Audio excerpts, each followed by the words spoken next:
হাওড় অঞ্চলে বৈষম্য ও অব্যবস্থাপনা শীর্ষক আলোচনা সভা অনুষ্ঠিত হয় জাতীয় প্রেস ক্লাবের তোফাজ্জল হোসেন মানিক মিয়া হলে। আলোচনা সভায় প্রধান অতিথি হিসেবে উপস্থিত ছিলেন মৎস্য ও প্রাণী সম্পদ বিষয়ক মন্ত্রণালয়ের উপদেষ্টা ফরিদা আক্তার। বিশেষ অতিথি ছিলেন কৃষি মন্ত্রণালয়ের সচিব ডক্টর মোহাম্মদ এনায়েতুল্লাহ মিয়ান, ভূমি মন্ত্রণালয়ের সাবেক সচিব ও জাতীয় নদী রক্ষা কমিশনের সাবেক চেয়ারম্যান ডক্টর মুজিবুর রহমান হাওলাদার। আলোচনা সভায় সভাপতিত্ব করেন সাবেক উপদেষ্টা ও ধরার আহ্বায়ক রাশেদা কে চৌধুরী। সঞ্চালনা করেন ধরার সদস্য সচিব শরীফ জামিল। সভার মুক্ত আলোচনা পর্বে হাওড় অঞ্চলের অধিবাসী ও সাংবাদিক বৃন্দ অংশ নেন এবং তাদের সমস্যা, দাবি ও মতামত উপস্থাপন করেন। আমি 4-5টা গরু ইয়ে করছি, এরপরে 5-6 লাখ টাকার জমি আমি রাখছি এই 10,000 টাকার মধ্যে। আমি মাছ চাষ করছি, আমি আর আমার স্বামী নিজে মাছ চাষ করে আমি অনেক আগাইছি। আপনারা কাছে এই আমার অনুরোধ, আবার জেনে আমরা বিল্ডা গরিব মানুষে খাইতে পারি, আইনে আমরা আগাইতে পারি, এটাই আমার বক্তব্য শেষ।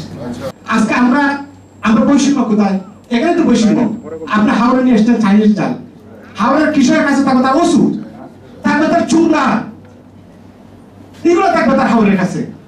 হাওড়ে আপনি সেখানে থাকবে তার প্রাণের খালটা ওপেন থাকবে, সেখানে পড়ে আসবে। পড়ে আসলে কি হবে? দেশি মাছ খাদ্য পাবে, মাছের এবং ধান উৎপাদন হবে।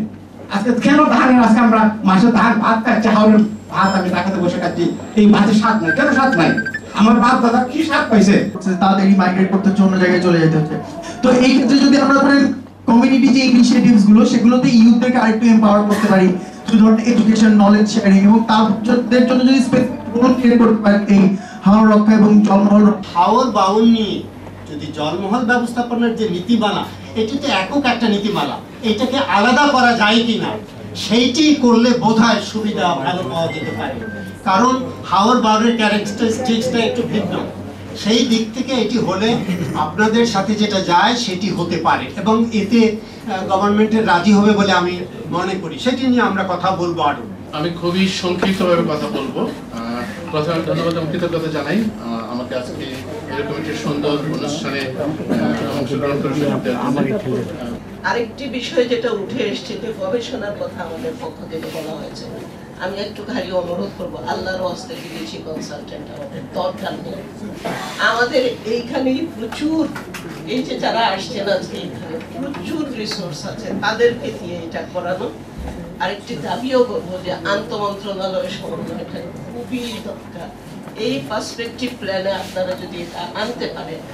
বাক্যা বিলে বারবার এরকম মানুষের আক্রমণ হয়েছে, কাজে আপনিও বলেছেন ইজারা প্রথাটা হচ্ছে বড় প্রবলেম। আরেকটা প্রবলেম যেটা আপনি বলছেন যে ক্ষুদ্র মৎস্যজীবীর তো এত টাকা দিয়ে ইজারা নেওয়ার ক্যাপাসিটি থাকে না। আমরা যে কাগজটা দিয়েছি দেখবেন, আমরা এটাতে বলেছি যে জলমহল কেন্দ্রিক সমবায় সমিতি গঠন করতে হবে। একজন জেলের হয়তো থাকে না, কিন্তু অনেক জেলে মিলে গ্রামের যখন একটা সমিতি হবে, তাদের সেই সক্ষমতা থাকবে। না থাকলে সরকার তাকে সক্ষমতা দিবে। অনেক জায়গায় অনেক সমিতিকে সরকার ঋণ দেয় না, কাজে সরকার সেটা করবে। নিশ্চিত করতে হবে যে অরিজিনাল মৎস্যজীবী যে সেইটার ম্যানেজমেন্টের দায়িত্বটা পেল। এটা যদি আমরা নিশ্চিত করতে না পারি তাহলে এটা যথাযথ ব্যবস্থাপনা যাবে না। Report Shahjahan Chowdhury, NNTV, Dhaka.